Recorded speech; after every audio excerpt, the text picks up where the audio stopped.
ونستعينه ونستغفره ونؤمن به ونتوكل عليه ونعوذ بالله من شرور أنفسنا ومن سيئات أعمالنا من يهده الله فلا مضل له ومن يضلله فلا هادي له ونشهد أن لا إله إلا الله ونشهد أن لا إله إلا الله وحده لا شريك له ونشهد أن سيدنا وحبيبنا وشفيعنا ومولانا محمدا عبده ورسوله صلى الله تعالى عليه وعلى آله وأصحابه وأزواجه وذرياته وأمهات المؤمنين وبارك وسلم تسليما كثيرا كثيرا. أما بعد فأعوذ بالله من الشيطان الرجيم. بسم الله الرحمن الرحيم. واعلموا أن فيكم رسول الله لو يطيعكم في كثير من الأمر لعنتم ولكن الله حبب إليكم الإيمان وزينه في قلوبكم وكره إليكم الكفر والفسوق والعصيان أولئك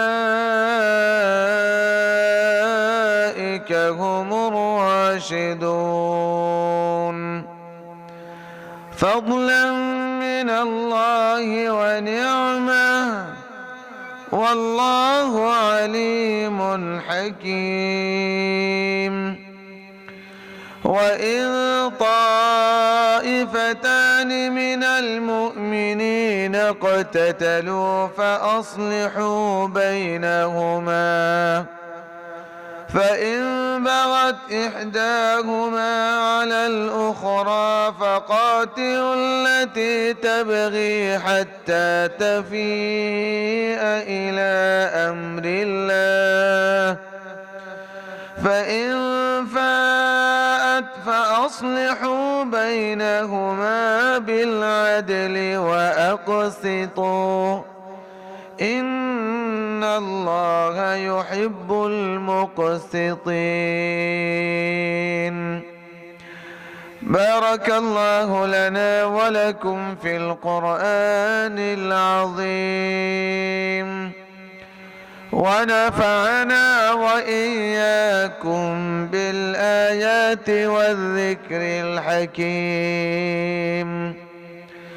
صلى الله على سيدنا ومولانا محمد وعلى آله وأصحابه وبارك وسلم.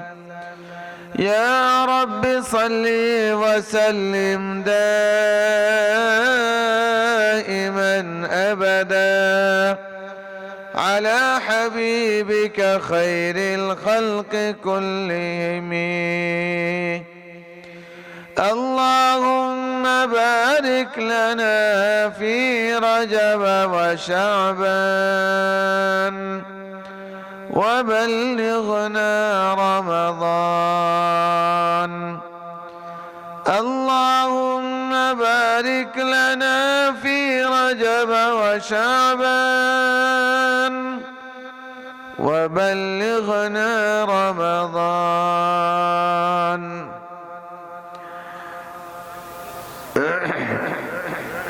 দুর্লভপুর এলাকাবাসী United club কর্তৃক আয়োজিত কয়দিন 3 দিন ব্যাপী তাফসীরুল কোরআন মাহফিলের আজকে প্রথম দিন চলমান অধিবেশনের সম্মানিত সভাপতি, মঞ্চে উপস্থিত উলামায়ে কেরাম, মুরব্বিয়ান, আমার সামনে সমবেত দিন দরদি ভাইরা, আরেকজন বড় আলোচক রয়েছেন। আপনারা যেমনি বইছুন তা মন তেমনি ভেঙে যাবি, মন বাংলা মাতন জীবনী পাশাপাশি কাছাকাছি বসে ফাঁক জায়গাটা বন্ধ করে নেন। মাশাআল্লাহ, ক্লান্তি লাগতেছে বেশি, ক্লান্তি দূর করার ওষুধ আছে। হাত তুলে জোরে সরে ইমানি শক্তি নিয়ে তাকবীর দেন, আল্লাহু আকবার। দুর্লভপুর মানুষের ইমান তো তাজা, অত আস্তে করলে কেমন হইব? আর একটু জোরে কমে যাবো নি, কমে যেত না। এই সব যুবকই যাই রে, এই যুবকরা জাগ্রত হইলে দেশও ঠিক হয়ে যাবে। দুনিয়ার ইতিহাস এটা, বাংলাদেশের যুবকরা জাগ্রত হয়েছে, দেশ বদলে গেছে। কথা কয় না? জোরে বলো আল্লাহু আকবার। নারে তাকবীর, নারে তাকবীর। দিন ইসলাম, দিন ইসলাম, কোরআন সুন্নাহর আলো, ঘরে বাইরে জালো। নারে তাকবীর। মাশাআল্লাহ, আলহামদুলিল্লাহ। আপনারা বালা কেমন বইছেন না খারাপ কেমন বইছেন? মাতে না, এটা একটা মজমা, অনেকগুলো মানুষের জমায়েত। এখানে বসলে কিছু সময় আখিরাতের কথা মনে হয়, আল্লাহর কথা মনে হয়, এশকে নবী বাড়ে। দুনিয়াতে আরো মজমা আছে, এশকে নবী বাড়ে না, এশকে গাঞ্জা বাড়ে। গাঞ্জার মজলিস আছে না? নাই, আছে। এই জন্য নবীর একজন প্রিয় সাহাবী নবীকে প্রশ্ন করলেন, ইয়া রাসূলুল্লাহ, দুনিয়া তো মজমার শেষ নাই, কোন মজমাত বইতাম? কার সবাই বসবো? নবী 3টা কোয়ালিটি বলছেন। কয়টা? 3টা। 1 নম্বর নবী বলেন, ইউযাক্কিরুকুম বিল্লাহি রুয়াতুহু, যারে দেখলেই তোমাদের আল্লাহর কথা মনে হয়। গহরপুরি সাবরে দেখলে আল্লাহর কথা মনে হইতো, বরনার সাবরে দেখলে আল্লাহর কথা মনে হতো, হবিগঞ্জি সাবরে দেখলে আল্লাহর কথা মনে হইতো। এখন আমরা তো এমন মানুষ, বই ওয়াজও অনেকে আছে মেকআপ করে ওয়াজ করতে, তে মেকআপ ওলারে দেখলে আল্লাহর কথা মনে হইব কেমনে? চলচ্চিত্র জগৎ মনে হইব? কথা কয় না? এগাল ভালো চুট পালিশ লাগায় ওয়াজ করতো, আছে নি? নাই, এর ওয়াজও বন যাইব। এই জন্য নবী বলে দিয়েছেন, ইউযাক্কিরুকুম বিল্লাহি রুয়াতু, যার চেহারা দেখলে আল্লাহর কথা মনে করায় দেয়। এই জন্য আমাদের বুজুর্গ গানে দিন যে ওয়াজ করতেন, কোন সুর টুর কিচ্ছু আছিল না, বইছেন 2-3 কথা কইছেন, মানুষ হেদায়েত হয়ে গেছে। গোলমাকাবনের শেখ সাহেব তাইনের ওয়াজে আছিল, বইও আলহামদুলিল্লাহ, একটা ডাক যদি তা কয়েক ডাক ঢুকলে ওয়াজ শেষ, মানুষ হেদায়েত। আই খাইতার সাহেবের তো কতই না গল্লার বাড়ি। আমরা মতো সুর দিয়ে আয়াত নাই, হাদিস নাই, বইয়ে কইতে এই বেটা তোর দাড়ি নাই, খতারি রাখছি, খতারি রাখছি, শেষ, ওয়াজ শেষ। আর এখন কি হইলো? মাসতে মাসতে মাসতে ইসলাম হইব দূরের কথা, আরব ইসলাম হয়, মাঝে আরব ইসলাম হয়। 2 নম্বর আল্লাহ নবী বলেন, ওয়াজাদা ফি ইলমিকুম মানতিকুহু, যার আলোচনা শুনলে, লেকচার শুনলে তোমরা ইলম বাড়ে। এখন এমন মৌলবীও বাইরেছে, আপনারা আমার দুষ্ভাগ, এবার প্রত্যেক বছর আয়া খালি তার ধরে পরে থেকে ধরতাম। এক মৌলভী সাহেব ভাইরাল, ওই যে ক্যামেরা দিয়ে ভাইরাল হয়ে গেছে। আমি তো ভাইরাল কই না, আমি কই বেরেল। এইবার এলেম বাড়াইবো দূরের কথা, এলেম কমাই লাইতেছে, কোরআনের এলেম কমাই লাইতেছে। নাউজুবিল্লাহ কয় না, কয় নামাজ পড়লে যে জান্নাতে যাওয়া যায়, আমি কোরআনের কোথাও পাইছি না। কোরআন কয় না, কোরআন কয় নামাজ পড়লে যে জান্নাতে যাওয়া যায়, ও আমি কোরআনের কোথাও পাইনি। এর চোখ আছে, দেখে না কেন? কলবে তালা পড়ে গেছে। কলবে তালা পড়ছে গেলে সাহাবীদের দুষ্টুকায়, নবীরারে মাসুম মনে করে না, এই জন্য কলবে তালা পড়ছে। যারা সাহাবে কেরামকে সত্যের মাপকাঠি মানে না, যারা সাহাবে কেরামের দুষ্টতি বলাটাকে হালাল মনে করে, যারা আম্বিয়া কেরামকে মাসুম মানে না, এর চোখ থাকলেও এর কলব তালা লাগায়, চোখে দেয় না। আপনারা এশারের নামাজ পড়ছেন না? নিয়ত করে, আল্লাহ আমি এশারের নামাজ পড়তেছি, আমি যেন সবার আগে জাহান্নামে যাই। কোরআন যাবে লাগে, এই মেকআপ মোল্লা কোরআন পাইছে না বলে, কোরআন আসেনি নামাজের কথা, জান্নাতে যাওয়া যাবে আসেনি। হ্যাঁ, والذين هم على صلواتهم يحافظون أولئك هم الوارثون الذين يرثون الفردوس هم فيها خالدون। আসেনি কোরআন শরীফ? আল্লাহ সূরা মুমিনুন বলেন, যারা নিয়মিত নামাজ পড়ে, আল্লাহ বলেন শুধু জান্নাতে যাবে তাই না, রব্বুল আলামিন বলেন এরাই হলো জান্নাতুল ফেরদাউসের ওয়ারিস। আল্লাহ বলেন জান্নাতুল ফেরদাউসের ওয়ারিস নামাজ পড়লে। হে কয় আমি কোরআনে পাইছি না, তুই কোরআন দেখোস নি চোখে? এখন নবীর হাদিস কি বলে এদের ওয়াজে বসা যাবে? এদের ওয়াজে বসলে কি হবে জানেন? আমাদের মেইন জিনিসই নষ্ট করে নেব। একটা মানুষের নামাজ, রোজা, হজ, যাকাত সবকিছু কবুলের জন্য শর্ত হলো আকীদাটা ঠিক থাকতে হবে। আকীদাই নষ্ট করে নেব। 3 নম্বর আল্লাহর নবী বলেন, ওয়াইযাক্কিরুকুম বিল আখিরাতি আমালু। নবী বলেন যার আমল দেখলে আখিরাতের কথা মনে করায় দেয়। বড় না মুফতি সাহেবের আমল দেখলে আখিরাতের কথা মনে হয়নি?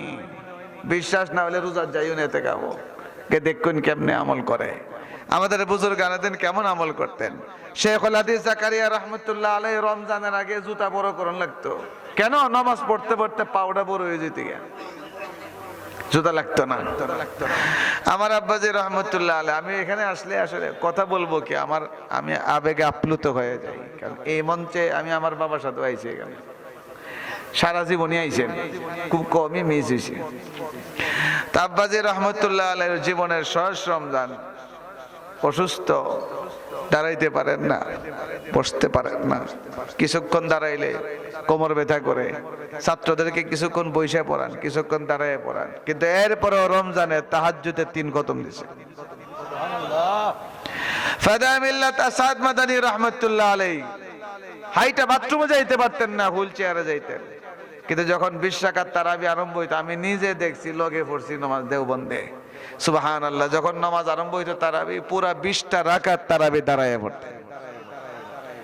তো মুহতারাম হাজিরিন, ওয়াজের তো এখন শেষ নাই, বক্তারও শেষ নাই, আমাদেরও কিছু বুঝা সুঝা দরকার। যেমনে মঞ্চে দৌড়লে তো হইতো না। আল্লাহ আমাদের সবাইকে তৌফিক দান করুক। তো কোয়ালিটি কয়টা? 1 নম্বর, যারা দেখলে আল্লাহর কথা মনে হয়। 2 নম্বর, যার আলোচনা শুনলে এলেম বাড়ে। 3 নম্বর, যার আমল দেখলে আখিরাতের কথা মনে হয়। 3টা কোয়ালিটি নবী বলছেন। এখানে 1টা আসেনি, বলে আরেকটা আছে, ভাইরাল হন লাগবো, আমরা তো বুঝি না। মুহতারাম হাজিরিন, আমার তো নির্ধারিত সূরা হুজরাত শুরু করছিলাম, কর্তৃপক্ষ বলছেন এটাই শেষ হইতো। আমিও কইছিলাম ধারাবাহিক তাফসীরটা এখন নাই। আমাদের বুজুর্গ আনাদিন ধারাবাহিক তাফসীর করতেন যত বছর লাগে, কারণ এখন অয়নাকের লেগে এখন যে ভাইরালে ফাইলিছে, কয় ই মেকআপ দেখে গেছে, আগের বছর আরেকটা মেকআপ দেখতাম। মুহতারাম হাজিরিন, সূরা হুজরাতের 7 নম্বর আয়াত পর থেকে তেলাওয়াত করছি আজকে। 6 নম্বর পর্যন্ত আলোচনা হয়েছে 2 বছরে, 6 আয়াত। আজকে 7 নম্বর থেকে পড়ছি, কতটুকু যাইতে পারবো জানি না, কারণ আমি 11টা পরে এখন কথা কই না, ডাক্তারেরও নিষেধ। আল্লাহ পাক রব্বুল আলামিন বলতেছেন ওয়ালামু আন্না ফীকুম রাসূলুল্লাহ, এ সাহাবীরা ঈমানদাররা জেনে রাখো, আন্না ফীকুম রাসূলুল্লাহ, তোমাদের মাঝে রাসূল আছেন। সাহাবায়ে কেরামের মাঝখানে রাসূল ছিলেন নি? কথা বলেন না। তো এইবার তুই সাহাবী সমান হইবি কেমনে? তুই তো নবী দেখছস না, তোর দিয়া তুই সাহাবী মাতস কিদার লাগি?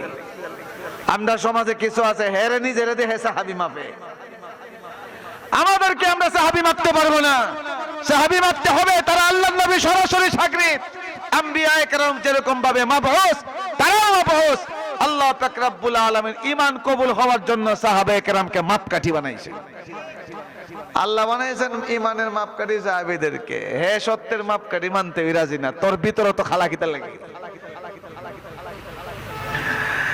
ঈদের শান উঠছে, ঈদের শান সবাই ছেলে ঈদের চাঁদ, ঈদের চাঁদ, ঈদের চাঁদ, আমার রমজানের রোজার শেষে কোনা এলো খুশির ঈদ চিল্লাইতেছে।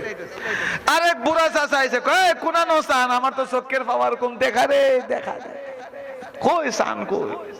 তো এক বাতি যে হাত ধরে ওই দেখো চান দেখা যায়,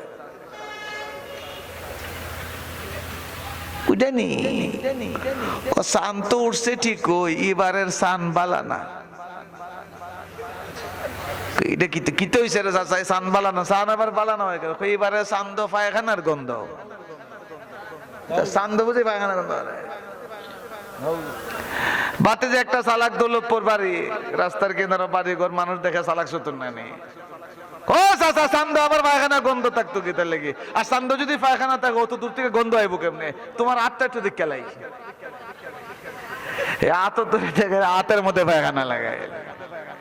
যারা সাহাবায়ে কেরামের দুষ খোঁজে, সাহাবায়ে কেরাম ঈদের চাঁদের মতো, সাহাবায়ে কেরামের জিন্দেগিতে দুষ তুমি চর্চা করতে পারো না, ওই বেয়াদব তার জিন্দেগি দুষে ভরা। সাহাবীদের দুষ তালাশ করস। আল্লাহ পাক রব্বুল আলামিন কোরআনে বলেন, স্লোগান দিয়ে ঈমানদার হওয়া যায় না, স্লোগান দিয়ে ইসলামপন্থী হওয়া যায় না, স্লোগান দিলে কেউ মুসলমান হতে পারে না। আল্লাহ বলেন, তোমার ঈমান যদি আমার কাছে কবুল করাইতে হয়, তোর ঈমান সাহাবীদের ঈমানের মতো হইতে। বলেন শুধু স্লোগান দিয়ে ঈমানদার হওয়া যায়? তো ফেরাউন তো স্লোগান দিয়েছিল, ফেরাউন দিয়েছিল না, আনা মিনাল মুসলিমিন, আনা মিনাল মুসলিমিন, আনা মিনাল, ফেরাউন না, আমরা জানেনই না। وجاوزنا ببني إسرائيل البحر فأتبعهم فرعون وجنوده بغيا وعدوا حتى إذا أدركه الغرق قال آمنت أنه لا إله إلا الذي آمنت به بنو إسرائيل، آمنت به بنو إسرائيل وأنا من মুসলিমিন। ফেরাউন যখন সাগরে পড়ে গেল, মুসা আলাইহিস সালামকে ধরার জন্য গিয়েছিল, এখন দেখলো উত্তাল সাগর, উত্তাল নদী, বাঁচবার কোনো পথ নাই, কোনোভাবে বুঝে লেছে। এখন কয় আনা মিনাল মুসলিমিন। আল্লাহ বলেন, বাহ বাহ বাহ বাহ বাহ, সারাটা জিন্দেগি মুসা নবীর দুশমনি করছে, আমার তাওরাত কিতাবের বিরোধিতা করছে। ও জিব্রাইল ফেরেশতা যাও, এর মুখ থেকে আমি আনা মিনাল মুসলিমিন শুনতে চাই না, এর জবানটা বন্ধ করে দাও। জিব্রাইল ফেরেশতা আয়া মাটি লিয়া দিছেন মুখে মধ্যে, চুপ কর, চুপ হইছে। আল্লাহ ডাক দিয়ে, এখন ফেরাউন না, এত বছর কত দাওয়াত কত ওয়াজ শুনছস না, এখন মরবার সময় তুই কস আনা মিনাল মুসলিমিন। আল্লাহ এখন বাঁচতে না, তুই মরবে, তবে তোর লাশটা আমি রাখবো। আসেনি ফেরাউনের লাশ? কথা কয় না? আরে আগে তো গিয়া দেখুন লাগতো, হন তো সহজ আছে না, ৭-৮টা কুলি পাওয়া দেবো। হযরতে ইউটিউব মাদ্দাজিল্লাহ আলী এই দিলে দেখ বানাইছে, ফেরাউনের লাশ দেখাইবো মিশরের জাদু করে। এখন মিশর, এই ফেরাউন কি আল্লাহর ওলি আছে না ইসলামের দুশমন? ছোট কাফির না বড় কাফির? তাহলে এর লাশ আল্লাহ হেফাজতে রাখবেন কি কারণে? কারণটা হইল আল্লাহ বলে দিয়েছেন, তুই ফেরাউন তো শেষ না, তোর পরে যুগে যুগে যুগে যুগে ফেরাউন আইব। প্রত্যেক যুগের ফেরাউন সে যেন তোর লাশ থেকে শিক্ষা নিতে পারে। কেউ যদি ক্ষমতার দাপট দেখায়া, পয়সার দাপট দেখায়া, সম্পদের দাপট দেখায়া আল্লাহর বিরুদ্ধে অবস্থান নেয়, কোরআনের বিরুদ্ধে অবস্থান নেয়, তাহলে ক্ষমতার ফায়া থাকে না। আসতে করি বুঝায় সিংনে খালিতাম তো জোরে কইতার না ঠিক না বেটে الآن وقد عصيت قبل وكنت من المفسدين فاليوم ننجيك ببدنك لتكون لمن خلفك آية وإن كثيرا من الناس عن آياتنا لغافلون আল্লাহ বলেন ফেরাউন তোর লাশ আমি উদ্ধার করব যুগে যুগে যত বেয়াদব আসবে ফেরাউন আসবে প্রত্যেক যুগের ফেরাউন যেন তোর লাশ দেখে শিক্ষা নিতে পারে যাই কোটা মাকসাদ না আমার কোয়া ফেরাউন স্লোগান দিছিল নি আনা মিনাল মুসলিমিন কাম হইছে না তাহলে বোঝা গেল শুধু স্লোগান দিলে কেউ মুসলমান হয় না স্লোগান দিলে ইমানদার হয় না স্লোগান দিলে ইসলামের ঠিকাদার হয় না স্লোগান দিলে ইসলাম পন্থী হয় না আল্লাহ বলেন আমিনু কামা আমানান নাস আমার নবীর সাহাবীরা যেমনে ঈমান আনছে এমনি ঈমান আন তাহলে আল্লাহ সাহাবায়ে কেরামকে ঈমানের মাপকাঠি বানাইছে আর আমাদের দেশে টুন্ডা মোল্লায় সত্যের মাপকাঠি মানতেই রাজি না সব যুগের সমস্ত হক্কানে আলেমদের ফতোয়া হইল আহলে সুন্নাত ওয়াল জামাতের লোক যদি কেউ হতে হয় সাহাবায়ে কেরামকে সত্যের মাপকাঠি মানতেই হবে মানেননি বলেন আমি কম আজমতে সাহাবা আপনারা কইবেন জিন্দাবাদ বলেন আজমতে সাহাবা আর জোরে আজমতে সাহাবা তো মুহতারাম হাজিরিন প্রসঙ্গে আইলো বললাম আকীদার ব্যাপার আল্লাহ বলতেছেন ওয়ালামু আন্না ফীকুম রাসূলুল্লাহ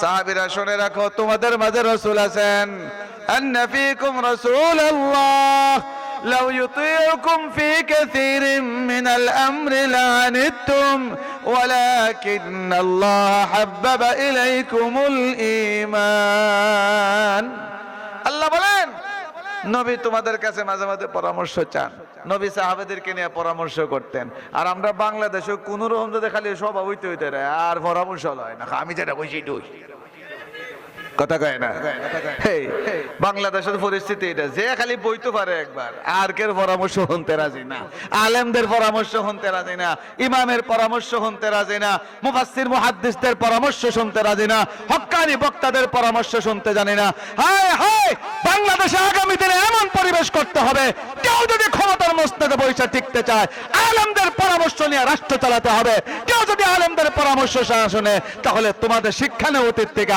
ক্ষমতার মস্তকে থাকতে পারবা না রাষ্ট্র চালাইলে আলেমদের পরামর্শ নিতে হবে যারা বলেন ঠিক না বেটি আমরা ডক্টর সাহেব তাইন বইসলা এক বিশেষ সুযোগে আমরা মনে করছিলাম ভালো হইতে দেখা যায় হ্যাঁ আমার মতো টুপি মাথার দেবাটায় মাঝে মধ্যে সুক্কা টুপি মারতে নামাজ যায় মনে হচ্ছে বালা একজন মানুষ ওরে বাবা ইটা দাওয়াত দিলা হেটা দাওয়াত দিলা আমরা জিগাই না জাতীয় মসজিদের খতিব রেও জিগায় না আরে দেশের জাতীয় সমস্যার সমাধানের জন্য যদি জাতীয় খবর না জিগাইতে পারো তো জাতীয় খতিব বানাইছে কোন কামে লাগে কথা বলে না কাজে জাতীয় কোনো সমস্যা যদি আগামী দিনে আসে আমাদের জাতিগত সমস্যা রাষ্ট্রীয় সমস্যা মুসলিম জাতির সমস্যার সমাধান কেউ যদি করতে হয় অবশ্যই আলেমদের পরামর্শ নিতে হবে নবীও পরামর্শ নিতেন সাহাবী থেকে কিন্তু বলেন তো সব সাহাবী মিলে যে বুদ্ধি আর জ্ঞান হবে নবীর বুদ্ধির এক কোণা হইবনি নবী কে আমরার মতো নবীর উস্তাদ সরাসরি কে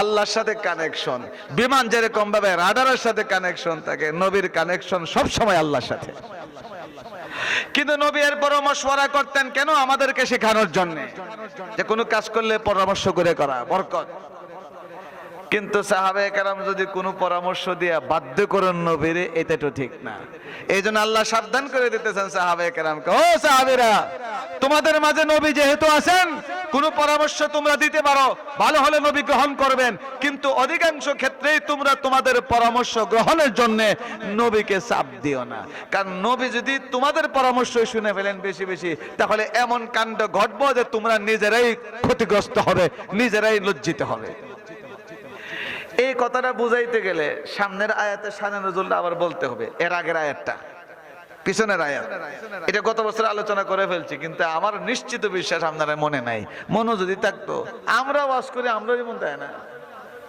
যেটা ওয়াজ করছি এই পর্যন্ত এটা যদি মন থাকতো তো কত বড় আলেম হয়ে এলাম কেন এর পিছনের যে আয়াত পিছনের আয়াত নাজিল করেছিলেন আল্লাহ একটা প্রেক্ষাপট হইল বনুল মুস্তালিক গোত্র। সেখানে একজন সর্দার আল্লাহর নবীর কাছে এসে মুসলমান হয়েছে। এখন বলছেন, ইয়া রাসূলুল্লাহ, আমার দায়িত্ব দেন, কি করব? নবী বলছেন, তুমি তোমার গোত্রে যারা আছে বাকি এদেরকে ইসলামের দাওয়াত দেবা। ইসলামের দাওয়াত দেওয়ার পরে, মুসলমান হওয়ার পরে যাকাত গুলো একসাথে কইরা বাইতুল মালে পাঠাতে হবে। তখন এই সর্দার বলছেন বনুল মুস্তালিক গোত্রের, ইয়া রাসূলুল্লাহ, আমরা যাকাত একসাথে করে রাখবো, আপনি লোক পাঠাইলে আমরা তার কাছে যাকাত দেয়া দেব।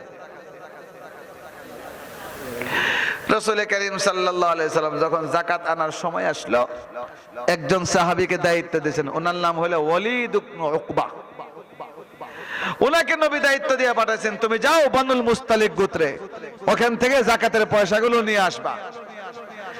এই সাহাবী রওনা হইছেন, আর ওইদিকে নবীজির দুধ যাইতে দেরি হইতেছে, ওনারা পেরেশান। হায় হায়, নবী কি অসন্তুষ্ট হলেন? আমরা যাকাত গুলো একসাথে করে রাখছি, নবীর কোনো দূত আসতেছে না। এই জন্য নবীর দূতের আগমনের অপেক্ষা করতে করতে একদিন গোত্রের সর্দাররা মিলা কিছু রাস্তা আগাইছেন, দুর্লভপুর থেকে গেছেন আর একটু দূরে। বলেন, নবীর কোনো দূত আসলে আমরা স্বাগতম দিয়ে ইস্তেকবাল দিয়ে নিয়ে আসবো। তো অনেক মানুষ গোত্র প্রধান সর্দাররা গিয়ে রাস্তায় দাঁড়ায় রয়েছেন, নবীর দূত আসবে, জিন্দাবাদ দেব। আমরা দেনা মাঝে মধ্যে লাল গোলাপ শুভেচ্ছা, লাল গোলাপ, গোলাপ তো সাদাও আছে, সাদা গোলাপ শুভেচ্ছা কেউ কয় না, লাল গোলাপ কয় না, লাল গোলাপ শুভেচ্ছা, আগতম আগতম, আগমন কয় না, আগতম। হুজুরে হবিগঞ্জ হুজুরে আগতম শুভেচ্ছা, স্বাগতম। হ্যাঁ, স্বাগতমের সাথে মিলাইছে আগতম। এখন সব দাঁড়ায় রয়েছে, ওলি দেখবো না উকবা, উনি যে যখন দেখলেন দূরে অনেক মানুষ দাঁড়ায় রয়েছে, উনি এখন খাইছে রে, তা আসলে মুসলমান হয়েছে না, ধোঁকাবাজি করছে, এখন গেলে তুই আমার মারবো। উনি ডরে আর কাছে গেছেন না, এখান থেকে ঘুরে চলে গেছেন মদিনায়। রাসূল বলেন, কি ব্যাপার, তুমি চলে আসলা, তুমি না বনুল মুস্তালিক গোত্রের থেকে যাকাত নিয়ে আসবা? বলে, ইয়া রাসূলুল্লাহ, যাকাত দিব, এরা আমার মারবার লেগে দাঁড়িয়ে রয়েছে রাস্তায়। নবী বলে, এটা কি বলে? বলে যে আমাকে মারার জন্য এরা রাস্তায় দাঁড়ায় রয়েছে অস্ত্র শস্ত্র নিয়ে। রাসূল করিম সাল্লাল্লাহু আলাইহি সাল্লাম কত বিচক্ষণ, এই সাহাবীর কথা শুই নাই, উনিও চাইছিলেন এই কথা বললে নবীজি সৈন্য বাহিনী পাঠাবেন, আক্রমণ করে এদের রাষ্ট্র দখল করা হবে, এদের এলাকা দখল করা হবে। কিন্তু এই সাহাবীর চাহিদা মোতাবেক কথা সিদ্ধান্ত নিলেই তো নবী রাষ্ট্র চালাবেন কেমনে? নবী সচেতন, আমাদের মতো না। রাসূল করিম সাল্লাল্লাহু আলাইহি সাল্লাম খালিদ বিন ওয়ালিদের নেতৃত্বে আরেকটা বাহিনী তৈরি করে বলেন, খালিদ তুমি যাও, গিয়ে প্রথমে আক্রমণ করবা না, তুমি তোমার সৈন্য বাহিনী একটু দূরে রাখা, তুমি আগে খোঁজ নিবা ব্যাপারটা কি, ভালো করে সংবাদ নিয়ে জানবা, যদি কোনো ভুল হয়ে থাকে হয়তো পারে কোনো ভুল হয়েছে, আর সত্যি সত্যি যদি দেখো না তারা বিদ্রোহ ঘোষণা করছে, তাহলে তুমি জিহাদ করবা। খালিদ বিন ওয়ালিদ রাদিয়াল্লাহু তাআলা আনহু সৈন্য বাহিনী নিয়ে গেছেন, মুজাহিদ বাহিনী বাইরে রেখে দূত পাঠাইছেন, কোন গুনাহতে নিজেই গেছেন। উনাকে পাইয়া তো ওরা খুশি, বনুল মুস্তালিক গোত্র। খালিদ বিন ওয়ালিদ বলেন, আমার দিকে তোমরা খুশি, নবী তো আরেকজন দূত পাঠাইছিলেন, মারবার লেগে রেডি? ইন্না লিল্লাহ, আমরা তো মারবার লেগে রেডি না, আমরা স্বাগতম দেওয়ার জন্য, নবীর দূত আসতেছে, দেরি হইতেছে, আমাদের অশান্তি, যাকাত কেমনে তাড়াতাড়ি নবীর কাছে পৌঁছবে, এই জন্য আমরা রাস্তায় দাঁড়ায় রয়েছিলাম, নবীর কোন দূত আসলে তাকে স্বাগতম জানাবো।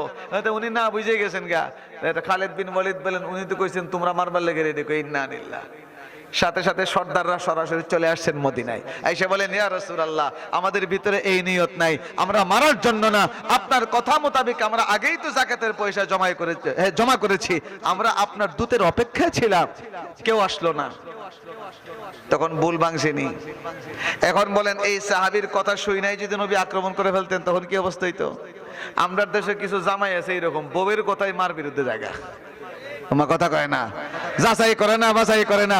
বউ একটা কথা কইছে, হে সুঙ্গা পীরের মুড়ি দিয়ে গেছে আগে, ওই সুঙ্গা পীরে যা দেখো রে, বলেন আসেনি না।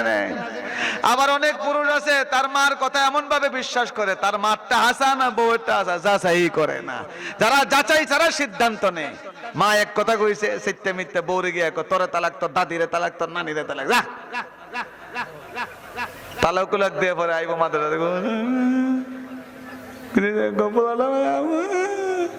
ওই যে কেমনে তালাক দিছ, কিতার লেগে তালাক দিছ? সার মধ্যে চিনি কম হয়েছে, লেগে সার মধ্যে চিনি কম হয়েছে, বউ তালাক দিয়েছে। ইন্না লিল্লাহ।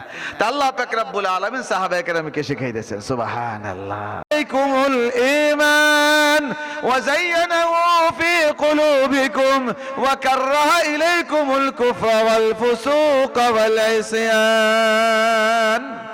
তবে আল্লাহ পাক রব্বুল আলামিন নিজেই আবার সাহাবায়ে কেরামের পক্ষে সাক্ষী দিতেছেন, যারা বলেন সুবহানাল্লাহ। আল্লাহ বলেন ওয়ালাকিন্নাল্লাহ হাব্বাবা ইলাইকুমুল ঈমান।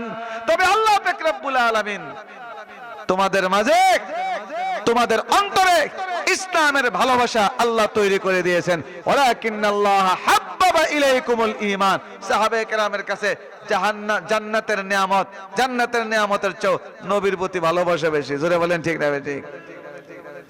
কেমনে এক সাহাবী নবীর দরবারে আইছেন, এখন ইয়া রাসূলুল্লাহ আমি বড় পেরেশান। বলে কি পেরেশান? বলে এখন তো আমি আপনাকে দেখতে পারি, জান্নাতে যাওয়ার পরে আপনি থাকবেন উপরের মাকামে, জান্নাতে গিয়ে কি আপনাকে দেখতে পারবো? যদি জান্নাতে গিয়েও আপনাকে দেখতে না পারি তাহলে জান্নাতের নিয়ামত তো আমার কাছে অর্থহীন হয়ে যাবে। সুবহানাল্লাহ, কি পরিমাণ ঈমান! ওয়ালাকিন্নাল্লাহ হাব্বাবা ইলাইকুমুল ঈমান। কিন্তু আল্লাহ তোমাদের কাছে ঈমানটাকে ভালোবাসার পাত্র বানিয়ে দিয়েছেন। বলেন সাহাবায়ে কেরামের কাছে ঈমানের ভালোবাসা ছিল কি ছিল না?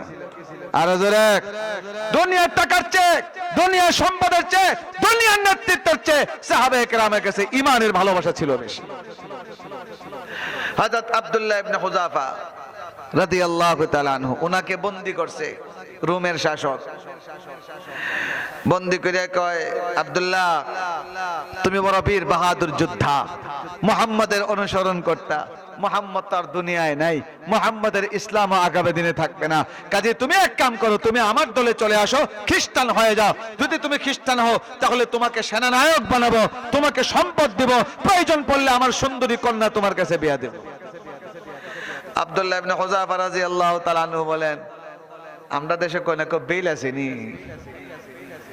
উনি তো বেল আসেনি শব্দ কইছে না, বাপটা এরকম যে তোরই তা বেল আসেনি, আমার কাছে ঈমান বড়। রোম সম্রাট বলে, চিন্তা করে দেখো, ঠান্ডা মাথায় জুসের ঠেলায় কথা কইও না। আমাদের দেশে কিছু মানুষ আছে জুসের ঠেলায় মাতে, জুসের ঠেলায় এমন বক্তব্য দিছে, বিড়ি খাইয়া বুট দিলে জান্নাতে যাবি। জুসের ঠেলায় মাতুন না দেয় আপনারা, বিড়ি খাইয়া বুট দিলে কই যাব? বিড়ি খাইয়া একটা বুট দিবেন, সগিরা গুনাহ মাফ হয়ে যাব। জুস দেখছেন নি? জুসে কিন্তু উস নাই এখন, কিতাজে কইব না কইব। আরেকজন জুসের ঠেলায় কইলেছে, কয় রোজা আর পূজা মুদ্রার এপিট ওপিট। নাউজুবিল্লাহ কয় না। কেউ বেজারন, কেউ খুশি হন। হক কথার আওয়াজ যদি আমরা না উঠাই এটা তো হক যাইব গিয়া। মা কথা কয় না, দরকার আছে নি নাই? যদি বুঝেন কথা আমার, তাহলে জোরে জবাব দিতে হবে, রোজা আর পূজা এক। কথা কয় না। বিড়ি খাইয়া বুট দিলে সগিরা গুনাহ মাফ হইব। দেখ কোন ফতোয়াত আছে, কোন কিতাব, যে কিতাব আছে এই কিতাবের নাম হইল ইটপাটকেল কিতাব। কথা কয় না, দেখুন কিতাব ইটপাটকেল কিতাব, যা মন চায় তাই কইতাছে। এটার কারণ আছে, এখন সমাজের ডাক্তাররা আসলে ডাক্তার না হইয়া ডাক্তারের বাদ ধরছে। ব্রাহ্মণবাড়িয়া এক হসপিটালে এক মহিলা রোগী এসে বাচ্চা হইব। আমরা বাংলাদেশে প্রাইভেট হসপিটালে যদি কোনো প্রেগনেন্ট নারী ভর্তি হয় তো আর কোনো কথা নাই, সুজা হয় কুরবানি করে নাও। আবার করোনার সময় লকডাউন আছে, এই সময় কুরবানি লাগছে না, সব দেখা যায় নরমাল। যেই করোনা গেছে এখন আবার শুরু হয়েছে। এই মহিলা ভর্তি হয়েছে, পরীক্ষা নিরীক্ষা করে ডাক্তাররা কয় হ্যাঁ সিজার করতে হবে, না হলে মহিলার জন্য ঝুঁকি, বাচ্চার জন্য ঝুঁকি। বাচ্চার যদি সুস্থতা চান, মহিলা যদি নিরাপদ চান, সিজার করতে হবে। আত্মীয় স্বজনের ভয় লেগে গেছে, ঠিক আছে যা করার তাড়াতাড়ি করেন। ডাক্তারের পোশাক লাগাইয়া অপারেশন থিয়েটার ওটিতে ঢুকাইয়া কিছুক্ষণ পরে বাইরেছে, পোশাক বিন্দা কয় আত্মীয় করা অমুক রোগীর। বলে আমরা, হ্যাঁ আলহামদুলিল্লাহ বলেন, আপনাদের পেশেন্ট ভালো আছে। কয়ে গেছি গা আত্মীয় স্বজনের পেশেন্ট, রোগী বালা, মা বালা, বাচ্চার কথা দিকে কিচ্ছু হইল না। বাচ্চা হয়ে গেল, কোন জবাব নাই। যখন আত্মীয় স্বজন প্রেসার দিছে, এখন একটা নার্সে ডরায় কয় আমি কোনো সুসংবাদ দিতে পারলাম না, বাচ্চার খল্লা আলগা হয়েছি গা। বুঝছই না, এই এলাকার মাঝে বুঝছেন না আপনারা, বাচ্চার খল্লা আলগা করে নিছে। দেখো একদিকে খোল্লা আর একদিকে ইন্না লিল্লাহ। বলেন তো একটা নবজাতক সন্তানের যদি এমন সংবাদে আমাদের আত্মীয় হয় মাথা ঠিক থাকবো নি? আরো ব্রাহ্মণবাড়িয়া জায়গাটা এটা যখন হাসপাতালের চেয়ার টেবিল আর গ্লাস ভাঙ্গা আরম্ভ করছে, এই দুরুস্তুল কাণ্ড, পুলিশ আইছে, কিতা ঘটনা। এখন তথ্য নিয়ে দেখা যায় যে অপারেশন করছে হে আসলে ডাক্তারই না, এটা আরেক ডাক্তারের এখানে চাকরি করতো, সার্জারি ডাক্তারের এখানে এটা জিনিসপত্র আগ্রহ দিত, যে এখন এসে হে ডাক্তারে গেছে পোশাক পিন্ধা। এখন ডাক্তার না হয়ে যদি ডাক্তারের পোশাক পিন্ধে, বলেন বাচ্চার খোল্লা থাকেনি? আরে মাতে না রে মলে, বাচ্চা খোল্লা থাকেনি। ডাক্তার না হয়ে কেউ যদি ডাক্তারের পোশাক পরে, সে অপারেশন করলে, সিজার করলে যেরকম বাচ্চার কল্লা আলাদা হয়ে যায়, ইসলাম না বুঝা, কোরআন না বুঝা, আলেম না হইয়া কেউ যদি ইসলামের ঠিকাদার নেয়, ইসলামের খোল্লা ফলাইবো, ইসলাম কায়েম করতে পারবে না।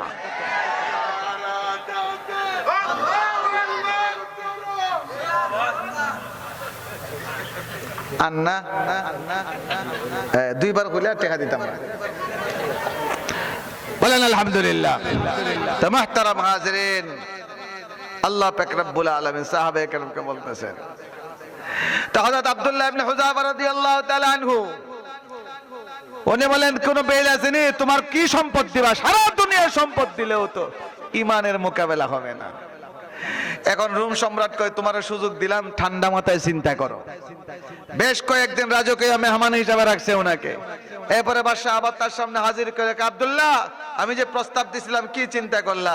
আব্দুল্লাহ ইবনে হুযাফা বললেন, কোন প্রস্তাব? ওই যে কইছিলাম তুমি খ্রিস্টান হয়ে যাও, তোমাকে অনেক কিছু দিব। আর কি বলেন এটা? দুনিয়া দিলেও তো ইসলাম ছাড়া সম্ভব না। ইসলামের মহাব্বত আছে নি? এবার সম্রাট কয়, তাহলে তুমি আর বাঁচতে পারবা না। কোনো অসুবিধা নাই, যত তাড়াতাড়ি মারবে তত তাড়াতাড়ি আল্লাহর কাছে। কি ঈমান! এখন রোম সম্রাটে হুকুম করলো জল্লাদদেরকে, নাও শুলিতে চড়াও, ওরে তীরের আঘাতে আমি হত্যা করব। আর খানাখানি হয়ে দিয়েছে যারা তীর মারবো। আব্দুল্লাহর মতো বীর বাহাদুর আমার দরকার। প্রথমে শৈল্য তীর দেশ না, আশপাশে মারবে, ঢট দেখাইবে। আব্দুল্লাহ ইবনে হুযাফাকে বানছে শুলিতে চড়াইয়া, আর তীরন্দাজকে বলে দিয়েছে, সম্রাট তীর মার। ইচ্ছা করে কানের পাশে সুম করে দিয়ে একটু গেছে। আমরা হলে গীতা করলাম না, ঘুমাই। ওনার চেহারায় কোনো ভাবান্তর নাই, ভয়ের কোনো চিহ্নই নাই। সম্রাট তো অবাক হয়ে গেছে, তুমি কি ভয় পাবে না আব্দুল্লাহ ইবনে হুযাফা? আব্দুল্লাহ ইবনে হুযাফা বলেন, যারা আল্লাহকে ভয় করে এরা দুনিয়ার কাউকে ভয় করে না। এই যে ঘটনা তো ওনার একটা মনে পড়ছে, কইতাম আপনাদের কাছে, ওই আমাদের হবিগঞ্জের এই দিক থেকে লাস্ট উপজেলা বাহুবল। বাহুবল চিনেন নি? বাহুবলে মানে বাহুবল কেন, বাউয়াল। বাহুবল একজন পীর সাহেব ছিলেন, আব্দুল হামিদ রহমতুল্লাহ আলাইহি। বাহুবলের পীর সাহেব, বাহুবলে অনেক আলা তবকার বুজুর্গ। সারা জীবন তিনি ইউনিয়ন চেয়ারম্যান, আজীবন। জীবনে ইউনিয়ন অফিসে গেছেন না। তাহলে বোঝা গেল মানুষ যদি সৎ হয়, দুর্নীতি মুক্ত হয়, রাষ্ট্র চালাইবার জন্য অফিসে যাইতে হয় না। অফিসও না গিয়েও ভাঙ্গা করে, বাংলা করে বৈশা বৈশাও রাষ্ট্র চালানো যায়। জোরে বলেন ঠিক না ঠিক? আর আমরা বিগত নেতে দেখছি খালি নসিহত আমদারে, বেগুন যখন দাম তোলে বেগুন দিয়ে বেগুনি খেতে হয়, মিষ্টি কুমড়াতে বানাইতে হয়। ডিম যখন দাম, এখন ডিম না কিনে যখন সস্তা থাকে সিদ্ধ করে ফ্রিজে, ডিপ ফ্রিজে রেখে দিলেই তো হয়। পরবর্তীতে আর আবার কাটলের বড়া,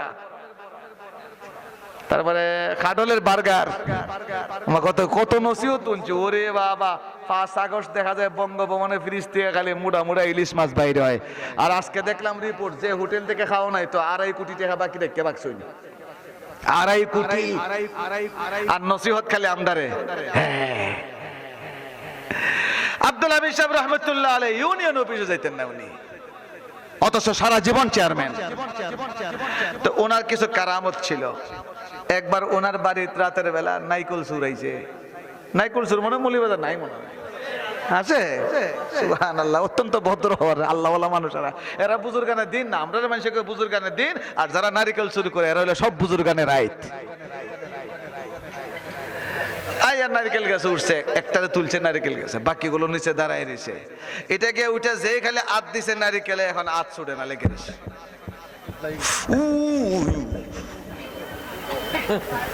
বাহুবল আপনার যাচাই করতে পারবেন, আমি আব্বার কাছ থেকে শুনছি, আমি কোনো কিচ্ছার বইয়ে না। আমার বাবার রেওয়ায়াত আপনারা নির্ভরযোগ্য মনে করেন না? হাত ছুটে না। আর নিচে যেগুলো আছে লিডি সবটি জায়গা যে দাঁড়াইছে সামনেও যাইতে পারে না ফিরা। হুজুর তো আর জানেন না, উনি শেষ সাথে তাহাজ্জুদ পড়ার জন্য যখন উঠছেন বাইরে গেছেন, গিয়া দিন খালি মানুষ দেখা যায় টিকিটটা দাঁড়ায় রয়েছে জিন্ন পরিতে।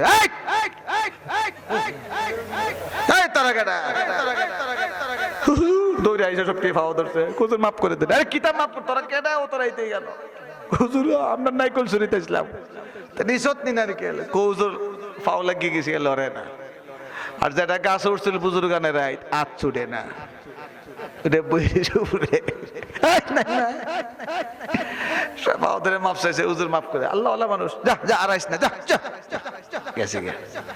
এই কথা যখন এলাকায় চাউর হয়ে গেছে, আরেক দল বাটপাট ডাকাতি করে, ওরা কই তো মোল্লারাই তো কতটা সরাইছে, আমরা ডাকাতি করবো, দেখবো মোল্লা গীতা করে। এরা আরেকদিন আরেক পার্টি, এরা ডাকাতি করার জন্য রাতে আইয়া বাড়ি ঘেরাও করছে। যেই খালি বাড়ি ঘেরাও করছে, হুজুর তো জানেন না অন্ধকার, খালি বাড়ি ঘেরাও করছে, এখন আর লড়তে পারে না। আবার হুজুর শেষ সাথে উঠছেন, নামাজ লাইট টর্চ লাইট পারছে, সাইডে কিন্তু মানুষই দিটা তোমরা কারা দৌড়ে আইয়া পড়ছে, হুজুর আমরা বুঝছি না, মাফ করে দেন। কেডা তোরা মাফ চাইতেছে, তোরাইতে না ইয়া মাফ চাইবে, দিনও নাই নিবে সুযোগ, রাত কেলা গীতা আমরা বুজুর্গানের রাইত ইসলাম ডাকাতি করতাম, মাফ করে দিছে। এই ঘটনার পরে উনি একবার আইসেন আমাদের বাসায় হবিগঞ্জে, খাওয়া দাওয়া কইরা যখন শেষ দুপুর বেলা, আব্বা দরজা লাগাইয়া, আব্বা দাদা ডাকতেন ওনারে, আব্বা জিরা আমাদের দরজা আটকে, এখন দাদা আজকে তোমারে সারাসারি নাই। বলে ভাই আমি কিতা অপরাধ করলাম? বলে তুমি কোন গোপন দোয়া পড়ো, সুর নাইকল সুর আইলে আট লাগে জায়গা নাইকল, ডাকাইতে আইলে ঠান্ডায় তাকে লড়তে পারে না, দোয়াটা কোনটা আমারে শেখাই লাগবো আজকে। আব্দুল্লাহ আমি সব বাইরে ভাই আমার কোনো গোপন দোয়া টোয়া নাই, তোমরা যেটা পড়ো, তোমরা বড় বড় মুহাদ্দিস, আমি অতটাও জানি না। ইটা করে না কখন লাগবে, আব্বা ধরছে না, আজকে কখন লাগবে, তোমার সারাসারি নাই। আমি এখানে একলা একলা বাসা কত সুরা ঘুরে ঘুরে, শেষ পর্যন্ত জোরাজুরি করতে করতে পরে উনি গম্ভীর হয়ে গেছেন। বলেন ভাই শোনো, আসলে আলাদা কোনো দোয়া টোয়া না, একটা জিনিস আমার বড় মজবুত আছে, সেটা হলো আমি আল্লাহ ছাড়া কাউকে ভয় পাই না। আল্লাহ ছাড়া কাউকে ভয় পাই না। ও মাওলানা বাজারের মুসলমান, আজকে আল্লাহকে ভয় করো। ও যুবক তুমি আল্লাহকে ভয় করো, ও আলেম তুমি আল্লাহকে ভয় করো, তোমার সামনে কোনো শক্তি দাঁড়াতে পারবে না। আজকে আমাদের আল্লাহর ডর না, এর বউয়ের ডরে জানতাছেন,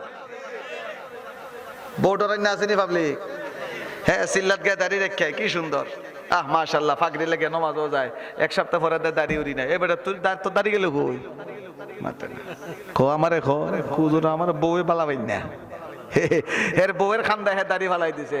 তুমি কেমন মুসলমান? নবীর সুন্নতের চেয়ে তোমার মোহাব্বত, তোমার বউয়ের ভালোবাসা বেশি। যার নবীর জন্য ভালোবাসার চেয়ে তার বউয়ের ভালোবাসা বেশি, আল্লাহর কসম পবিত্র কোরআন আর সুন্নাত বলে সে কোনোদিন খাঁটি ইমানদার হইতে পারে না। যাই হোক, রোম সম্রাট আব্দুল্লাহ রাদিয়াল্লাহু তাআলাকে বলেন, হুযাফা ইবনে হুযাফা বলে কি ব্যাপার, তোমার ভয় নাই? বলে আল্লাহরে ডরাই। আর কারে ডরাইতাম? আচ্ছা তুমি আমার প্রস্তাব নিবা না? তাইলে বলে অসম্ভব, দুনিয়া কিয়ামত হইতে পারে, তোমার প্রস্তাব গ্রহণ করা সম্ভব না, ঈমান ছাড়তে পারবো না। তাহলে তুমি আর বাঁচতে পারবা না, তোমাকে হত্যা করব সহজ ভাবে না, দেখো তোমাকে কেমনে হত্যা করি। হুকুম করলো সৈন্যবাহিনীকে, মটকায় তেল বসাও, বড় বড় মটকায় তেল দিয়ে আগুন দিয়ে উত্তপ্ত করছে। এরপরও আশা ছাড়ে না সম্রাট, কয় আব্দুল্লাহকে দাঁড় করাও। তেলের মটকার সামনে আব্দুল্লাহ ইবনে হুযাফাকে দাঁড় করাইছে। এরপরে ওনার চোখের সামনে একজন মুসলিম মুজাহিদকে এই উত্তপ্ত তেলের মটকিতে ছেড়ে দিছে। ঐতিহাসিকরা লেখেন তেলের মটকা ছাড়ার সাথে সাথে ওই মুসলমান সৈনিকের আড্ডি গোশত সব নিমিষেই শেষ হয়ে গেছে। আব্দুল্লাহ দেখছো, তুমি এখনো সময় আছে, যদি এই মুহূর্তে তুমি ইসলাম ত্যাগ করো তাহলে তুমি রেহাই, নাইলে তোমার এই পরিণতি হবে। আব্দুল্লাহ ইবনে হুযাফা বলেন অসুবিধা নাই, এই বেটা তুই দেখতেছিস তেল ছাড়লে আমার কষ্ট হবে, কিন্তু আমি তো খুশিতে নাচতেছি, আমাকে তেল ছাইরা শহীদ করবে, আল্লাহর কাছে চলে যাব। রোম সম্রাট ব্যর্থ হয়ে গেছে, দেখলো পারলো না। এখন সৈন্যবাহিনী লেখো ঠিক আছে, আব্দুল্লাহ রৌসাইরা দৌড় তেলের ডেকে। যেই মাত্র আব্দুল্লাহ ইবনে হুযাফাকে তেলের মটকায় ছাড়ার জন্য হুকুম করলো, আব্দুল্লাহ ইবনে হুযাফা এখন কাঁদতে শুরু করছেন, চোখ দিয়ে পানি পড়তেছে। সম্রাট কয়ে কাম হইছে, 100 মাশাআল্লাহ আলহামদুলিল্লাহ নারে তাকবীর ফরিদউদ্দিন আল মুবারক সাহেব দামাত বরকাত দুজনে জিন্দাবাদ জোরে গদনা জিন্দাবাদ মাশাআল্লাহ আচ্ছা মাশাআল্লাহ রাইট টাইমে আইছেন মাশাআল্লাহ আমারটা আয়াতই শেষ হইছে না তো ওই বনে ঘটনাটা শেষ করলে আব্দুল্লাহ ইবনে হুযাফা কাঁদতেছেন সম্রাটের কথা বুঝা গেল কাজ হইছে ওষুধে কই রা রা রা আব্দুল্লাহ এবার ঠিক আছে তো আমার প্রস্তাব তাহলে তুমি গ্রহণ করলা কে প্রস্তাব কই ইসলাম ছাড়তা না কই সম্ভব আশ্চর্য তো তুমি কাঁদতেছো কেন সুবহানাল্লাহ ও যুবক ভাইরা শোনো শোনো ঈমান কাকে বলে আব্দুল্লাহ ইবনে হুযাফা বলেন আরে তুমি ভাবছো আমি মৃত্যু ভয়ে কাঁদতাছি না আমি আফসোস করে কাঁদতাছি বলে কিসের আফসোস আব্দুল্লাহ ইবনে হুযাফা বলেন আমার জীবন তো একটা আমি আফসোস করতেছি আল্লাহর কাছে হায় আজকে ইসলামের জন্য আমার একটা জীবন কুরবান হবে রব্বুল আলামিন তুমি যদি আমাকে 100 জীবন দিতা আর আমার 100 জীবন যদি আমি ঈমানের হেফাজতের জন্য আল্লাহর ভালোবাসায় কুরবানি করতে পারতাম হায় আমার জীবন একটা আজকে আল্লাহর রাস্তায় ঈমানের রাস্তায় দ্বীনের রাস্তায় একটা মাত্র জীবন আমার আজকে মারা যাবে হায় আল্লাহ যদি আমাকে 100 জীবন দিতেন আর 100টা জীবন যদি আমি ইসলামের জন্য কুরবানি করতে পারতাম আমি তো সেই আফসোস করে কাঁদতাছি এটার নাম হলো ঈমানের ভালোবাসা এখন রোম সম্রাট কয়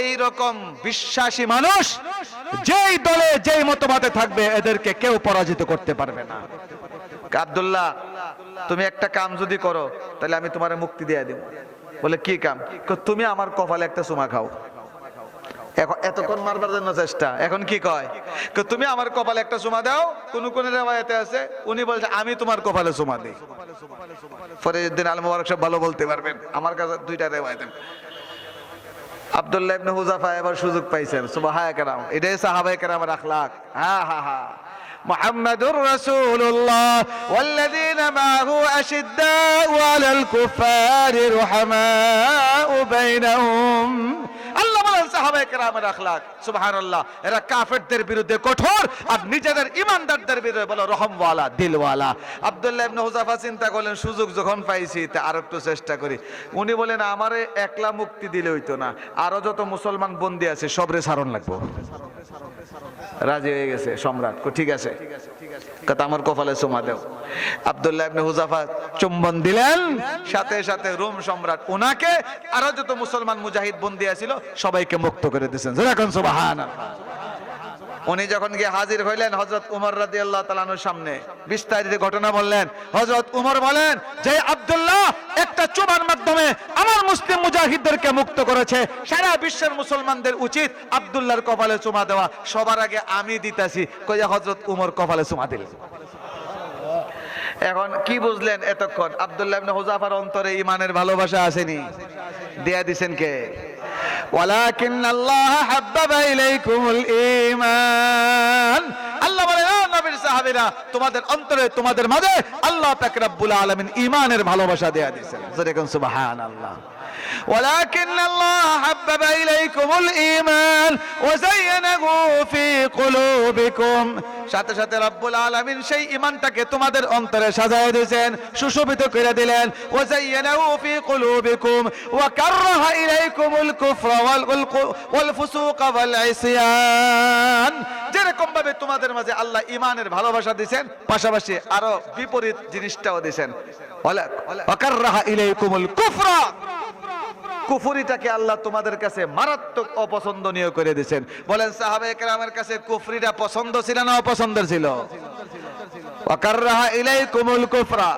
দুই নম্বর ওয়াল ফুসুকা পাপাচারে লিপ্ত হওয়া এটাও তোমাদের কাছে অপছন্দ করে দিয়েছেন ওয়াল ইসয়ান আল্লাহ পাক রব্বুল আলামিনের অবাধ্য হয়ে যাওয়া কবিরা গুনাহ করা জিনা করা বদমাশি করা এই জিনিসগুলো আল্লাহ তোমাদের কাছে অপছন্দের বানায় দিয়েছেন যেরকম সুবহানাল্লাহ ওয়া কাররা ইলাইকুমুল কুফরা ওয়াল ফুসুকা ওয়াল ইসয়ান উলাইকা হুমুর রাশিদুন আল্লাহ বলেন এলাই হলো হেদায়েত প্রাপ্ত যেরকম সুবহানাল্লাহ আল্লাহ পাক রব্বুল আলামিন সাহাবায়ে কেরামের আখলাক সাহাবায়ে কেরামের চরিত্র, সাহাবায়ে কেরামের ঈমানের অবস্থা বর্ণনা করে আল্লাহ সার্টিফিকেট দিতেছেন, এরাই হলো হেদায়েত প্রাপ্ত, এরাই হলো হেদায়েত প্রাপ্ত।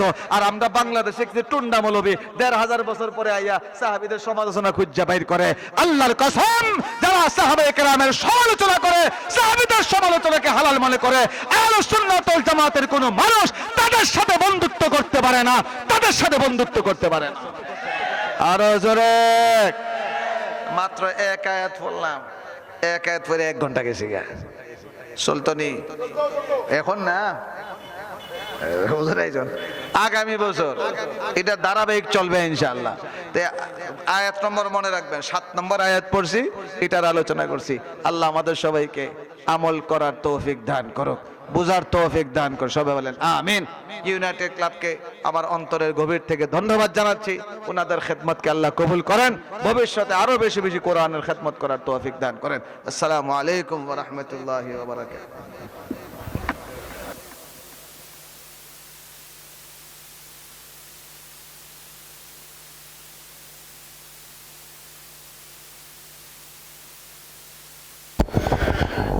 সম্মানিত উপস্থিতি,